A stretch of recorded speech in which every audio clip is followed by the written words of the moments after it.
Ladies and gentlemen, it's the moment you've been waiting for. It's a conversation that must be had today and not tomorrow.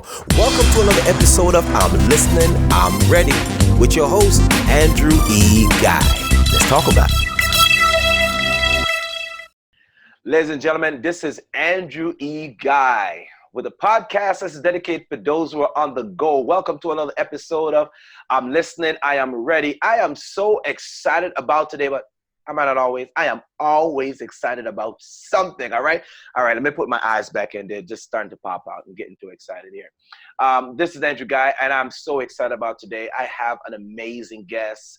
As always, we try to get the most amazing guests on our show, but the great thing about them is that the information that they're given, it is the impartation that they're given. I know that our listeners keep coming back, because every week we are just what we call throwing it down. We are representing when it comes to knowledge, when it comes to information, when it comes to mental health and wellness and your financial health and wellness. It's about where you live, where you work, and where you play. So I'm going to stop the talking. I'm just going to get into it. I want to introduce you to a very good friend of mine, an amazing individual, a professional, a licensed psychologist from out there in LA, Los Angeles, and she is doing some amazing work out there. We'll get into the official bio later on, but I want to have her introduce herself to you. Ladies and gentlemen, Dr. Akilah Reynolds. Welcome to the show. Hi, Andrew. Thank you for having me. I'm Dr. Akilah, and I'm equally excited to be here with you. I am calling in from sunny Los Angeles. Is it sunny over there right now? It actually is. We actually have some sun right now, so I'm excited about that. The weather has been a little shaky, but today we have sun, and it's a beautiful day. Now, is it good sun, or is it, well, one of those, I'm baking sun? Can I just put a pie out there on the street and come back in 10 minutes and it's cooked? You know what? It's not that hot. It's actually a beautiful day. So this would be the day that you want to relax, chill out on the balcony or something like that. Oh, sweet. Wonderful, wonderful. Well, Dr. Akilah, I am so glad that you're here. The information that I want to talk to these individuals about is just wellness. Started this concept about where you live, where you work, and where you play. It is basically my platform, helping people to create their greatest impact where they live, where they work, and where they play. Now, for the past couple of weeks, we've been talking to individuals in the financial industry, educational industry, and now we're looking about the health industry, and you are just the perfect guest. Now, can you tell us a little bit about yourself? Like, how'd you get started? Why psychology? Because, when I reached out to you in LinkedIn, I told you that I'm interested in getting into psychology, right?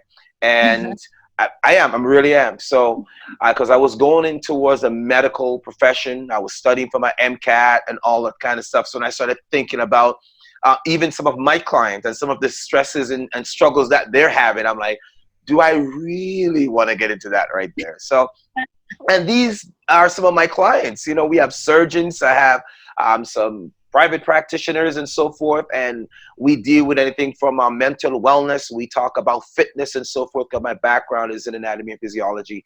And so I have a few of them that I also train and coach. And I said, wow. And some of the things that they talk about is like, wow, I can't believe that.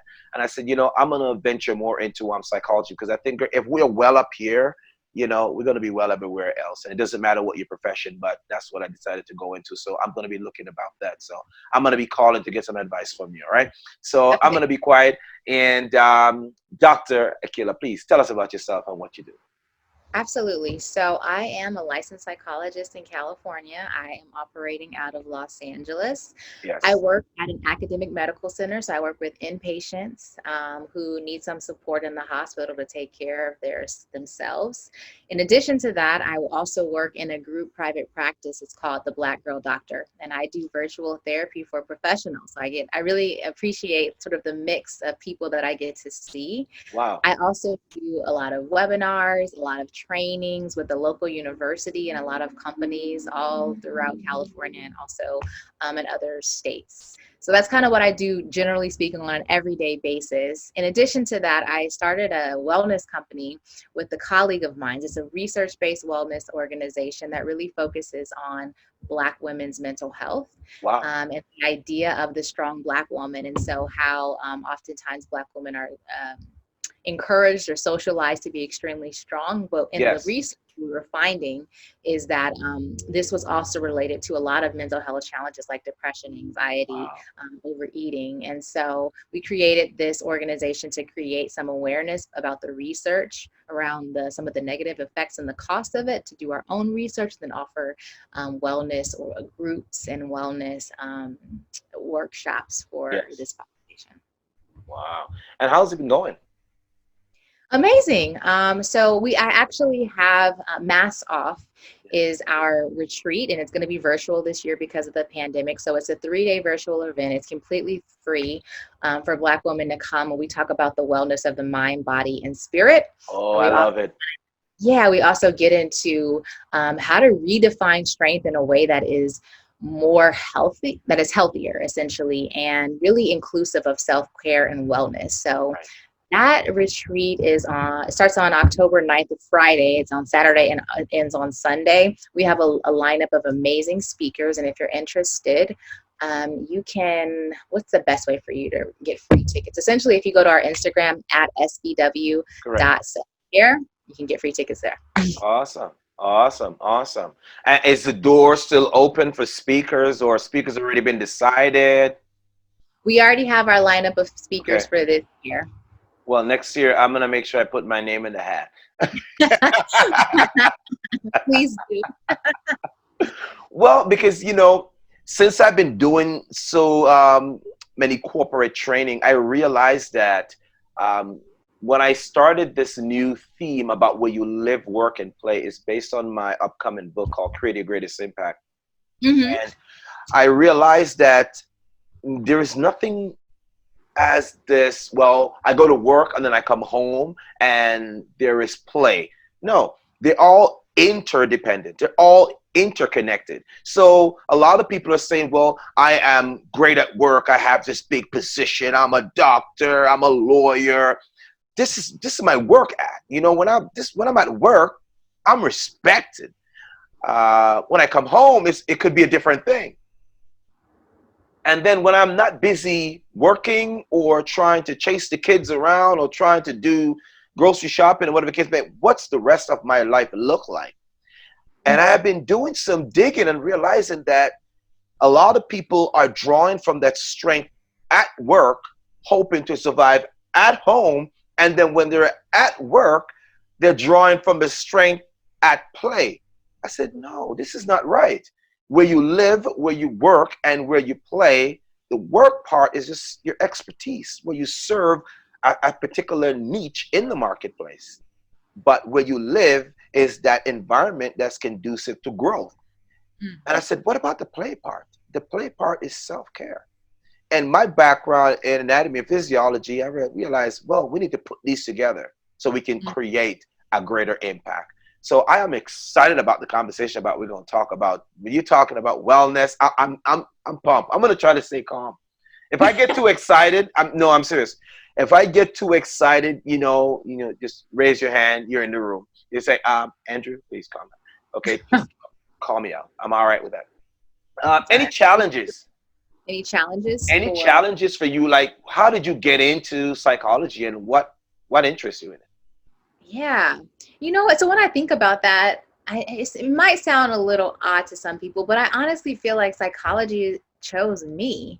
Like I didn't grow up wanting to be a psychologist. It was like a thought that popped in my mind, but it was like a fleeting thought. Yes. And so I didn't have real aspirations or any plans or desires. When I got into college, I was really interested in business and marketing and entertainment and media. So I was kind of more so focused on those kind of things. Yes. But I guess, a part of my story is that I did a lot of internships for business, and I thought I might get like an MBA or something. But as I was doing the internships, I was kind of bored. It didn't fit with me. And I'm very much of an intuitive person that I get a feeling, and I kind of just know. It's a knowingness that I have, like a spirit connection, that when I'm doing the thing that I'm supposed to be doing, I feel connected to it. Right. And so I was disconnected from some of the business work that I was doing.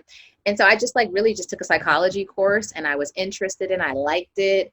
And I began to really think about what I wanted for my life. And so I felt like psychology was the thing that would allow me to really help people, to really make a difference. And I think, truthfully speaking, the reason why I think a part of it is that it chose me, is that I needed to do some personal work for myself. Right. And psychology was sort of the avenue, or the avenue, the vehicle to do that. There's no way that you can get into this field without you yourself changing emotionally first. And so because I have been able to do that, my own emotional work, and I've learned a lot in my journey and my process, I think it's just opened up so many possibilities for my own life and for the people around me. I love it. I have been doing some soul searching myself too. And a lot of times, I love what you say, because you're saying that psychology chose you. A lot of times we're busy choosing. We're busy going for the dream. We're busy trying to figure out what's the next best thing, or where do I fit in all of this? And a lot of times we don't really stop and think about the P word. And the P word is really purpose. Like, what is my purpose here? What was I created to do? These are questions that we should be asking ourselves every single day. And when I think about, being a doctor, working in the operation room, or should I say the ER, because that was my thing. I'm an athlete. I've come from a martial art background. So I see myself go in and just doing my thing and just being excited, being pumped. And a couple of my clients said, you know what, Andrew, you would be amazing at this. You'll be great at this. And I thought about it, and they said, but for the first 4 or 5 years, you're going to be doing graveyard, because all the older doctors, they don't want to work those shift anymore. So as soon as a new doctor comes on, they kind of shovel them on. Exactly. But the thing is that they said it's going to be hard work. No problem. I'm a hard worker. But I start thinking about the purpose. Yes, I will be doing something that's exciting, but in the long run, who gets the credit? Who gets the glory, in other words, right? I am from a faith-based background, but I don't go off and say, hey, I subscribe to this particular religion or so forth, because I think in today's age, a lot of people, they hang that religious label on their shoulder and say, well, I'm not really this, I'm really that. But what it does is kind of separate individuals, right? And it kind of ends the conversation. No, I can't speak to you if I'm not such and such, if you don't come from this particular dimension. So I said, no, let's just talk. Do you believe? Are you a faith person, a person of faith? Then that's it. That's where the conversation starts. But when I think about, just in general, understanding your purpose basically is not really yours. It's the role that you play. It's the function that you have when you are going to take what you know, your skill set, to help someone else to discover who they are. So when we talk about purpose, when did it become clear to you that this was really part of your destiny, become a psychologist? I think it's still unfolding, and it has unfolded over time. I can say that when I was first making the decision, I felt like I wanted to do a bunch of different things, but I felt this was the thing that really opened up the possibilities for me. And as I get deeper into it, and I have more interactions with people, and I'm doing more, I start to feel this sense of excitement, joy, and peace around what I'm doing. And that's when I know. So, talking to you, or when I'm doing different speaking engagements where I'm bringing what I've learned from my field, from science, and able to communicate that to audiences who otherwise may not have access to it. That's when I feel so excited. That's when I feel like I'm at my best. And so I feel like, especially in the last year or so, I've really activated that purpose, and I've really been walking more into it. And I feel like it's a journey that I'm constantly like I'm finding my way, or I'm just walking in the pathway that is lit for me. Yeah. And when I am walking in that pathway, I know. And there are times where I'm operating as a psychologist, right, but I don't feel like I'm enacting my purpose. And so, I feel like I'm doing a good thing and I'm helping people, but I know, like, when I'm actually doing the thing that I am made for, that God put like these ingredients inside of me that only I can do. It's these experiences where I'm connecting with people, where my story connects with people, and where really it's about opening access to something that's truly amazing, life-changing, like mental health and wellness. Correct. And people are being able to access that in a different way that they never have been able to before. Wow. I love the way you say that. Access is the key. But before I even talk about access, I want to go back to something that you said earlier on, like purpose is calling you. I often tell people when I do speaking engagements and so forth, I said, purpose is not behind you. Purpose is ahead of you, and it's calling you. It said, come, I am here. It's already completed, but you have to develop yourself to get to it. It said you have all the ingredients on the inside of you to attain the goal, but you become that individual as you keep moving. It's just like muscles, the anatomy and physiology. The more I use a muscle, the more I exercise the muscle, it gets stronger, it gets bigger, and it's now able to help me maneuver through all the different nuances that I have to go through. So you have to go through this process. The purpose is about really going through the process to not only discover what you're supposed to do, but to discover who you are. Because a lot of people change and they start to live for the crowd instead of understanding and being true to that purpose that's inside of them. Mm-hmm. When we talk about purpose, really, has there ever been a time where you felt like, is this really for me? Or did I choose the right field? Have you ever gotten that? So many times. So many times. It's a hard and it's a long journey to be a psychologist. I've spent about 11 years in training and higher training after, high school, just to be able to kind of get to this point. And so there are so many times along the way where I just was like, this isn't right. This doesn't make sense. Why did I do this? I have so much student loan debt. I lost out all of the best years of my life. Yes. I'm so busy. I'm so stressed. Yes. So I definitely have felt like that. And honestly, not too long ago, I can say that probably like as soon and as recent as like maybe 8 to 12 months ago, I felt like I had some regrets around why did I choose this path? Like, you know what I mean? I thought this was the right path for me, but I'm not feeling connected to the work that I was doing. This is before I started to do all the work that I described to you now. Right. I felt like I don't like it. I'm not really enjoying it, and I'm not really finding purpose. Before, not the job that I'm in now, but it was a previous job that I was at right after, graduating and finishing things up. And I would go to work in a basement and I would feel just so isolated, and I would feel, I felt kind of numb, just like I was just going through the motions, that I was not connected to this work. And I started to think that like maybe I had made the wrong decision with my life. I can say though, on this side of it, in the last 6 to 7, 8 months, I could see like a complete change in my life. Like I'm busier now, and sometimes there's some stress going on, but I'm happier now. I feel connected to life, to people that I'm serving, and also the people that I work with.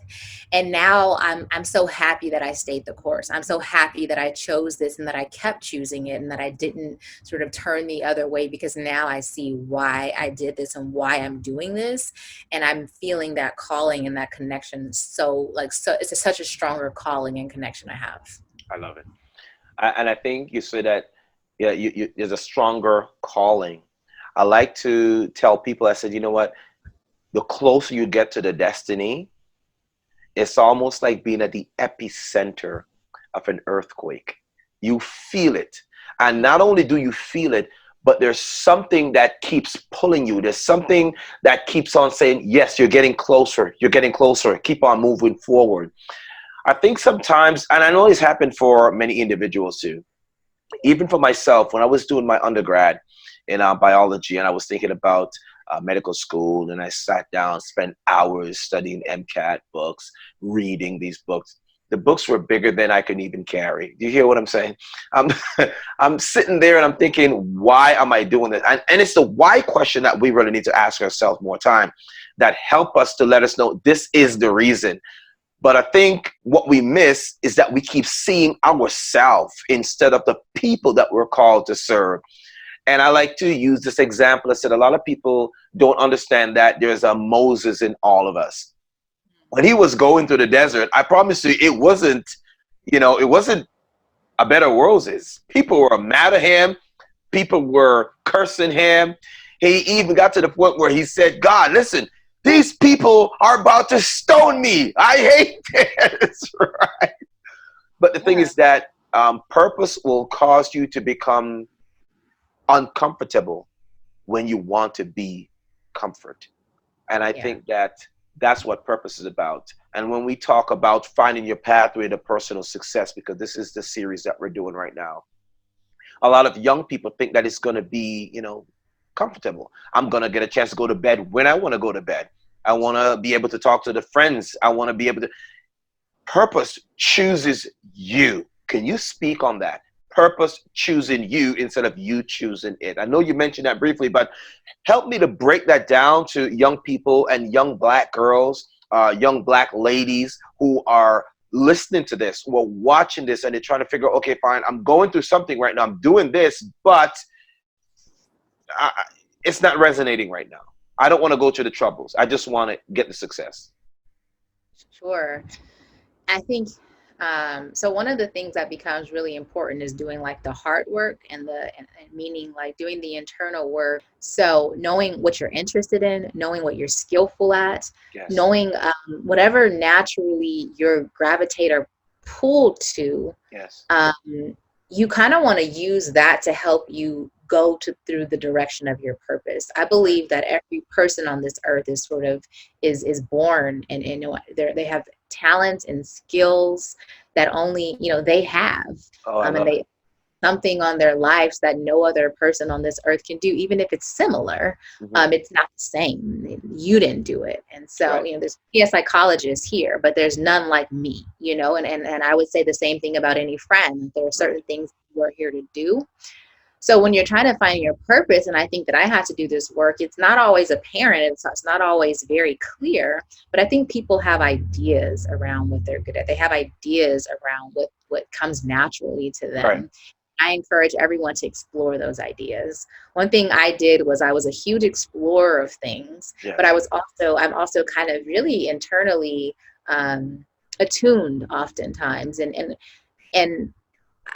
sometimes it's hard for me to describe it because for me, it's just a knowing that I have in my spirit. And sometimes I think you have to be attuned to that. And I don't always follow it, but I think that if your mind, body, spirit, if all those things are connected, then you kind of know, you get a sensation in your body and your mind and your heart when you're doing what you're supposed to do. And I say, then keep doing that. And as you keep taking those steps, you will know. Now, along the way, there's going to be some difficulties. Correct. And so sometimes that's hard because it can be extremely discouraging. And I think that's where discipline comes in. Yes. Once you know what your purpose is, what your goal, your calling, or what you're here to do, then you have to have the discipline to be able to see it through, even when it doesn't feel good to you. I can tell you in the 11 years that I was in school and the 2 years after, so the whole 13 years that I was training, there were plenty of times where I did not like what I was doing. I did not want to do the things that I had to do to get to where I am now. But I had a vision of where I was going, and it wasn't completely laid out. Like, you know what I mean? Like, I think God, or, whatever your spiritual beliefs are, you'll have a vision of what it is, even if it's not extremely plain, and the pathway to get may not extremely be so clear. But if you know. So my suggestion would be, and also, like, I think you ask people, like I would ask my friends, like, what do you think about this? Right. And they would tell me things that they thought about how they thought I could be a psychologist. And it was the things that I was afraid to say, but that I had known in my heart. And so, I think you got to do some heart checks. You have to ask the people that know and love you that are surrounding you. And then just think about what you're good at. I think when you're in school, you kind of know what naturally comes Correct. to you. Yes. Attention to that. I was not good at math. I was not good at science. And I mean, I could get good grades, but it was like, why stress myself to do something that I'm not naturally going to do? Right. Now, might be some times where things are hard for you, but you work really hard and you could get it. So I'm not discouraging people who struggle in a certain Correct. subject. But you have to kind of know yourself and know where you're going. Okay. I love what you said. You said know yourself. Do you think just society on a whole spend more time in the crowd as opposed to being in the mirror? That's funny. And in some ways, I think we're often in the mirrors, but I think not in the soul searching way. I think we're in the mirror in order to reflect the crowd. Wow, love it. And I think that was a part of my journey too. I think in a lot of things, we're expected to follow the crowd or expected to be a certain thing. So for example, even in the psychology realm, I always struggled in my programs because I felt like they were trying to make me into this cookie cutter psychologist that kind of ivory tower, and that was never who I was. Right. And a part of the struggle was that I felt like this way that I'm being trained to be is a bit incongruent with who I am naturally. It doesn't mean I shouldn't be a psychologist, but it means there's no way that I can be a psychologist in this particular way because it just doesn't fit for me. Right. I think that can happen on so many other levels. And I myself have struggled with trying to be the thing that I saw maybe on TV or that I saw other women being or having or doing. And it really erodes your spirit when you're so constantly trying to fit in and not really truly honoring who you are. So now, I try to honor my spirit whenever I walk into a room, whenever I even take a job. And I had to be intentional about this piece. I think for a while I would walk into jobs and interviews and I would be who I thought they wanted me to be. And then once I would get there, I'd be mad at them for not accepting me when I was never who I was. Oh, I love it. I love it.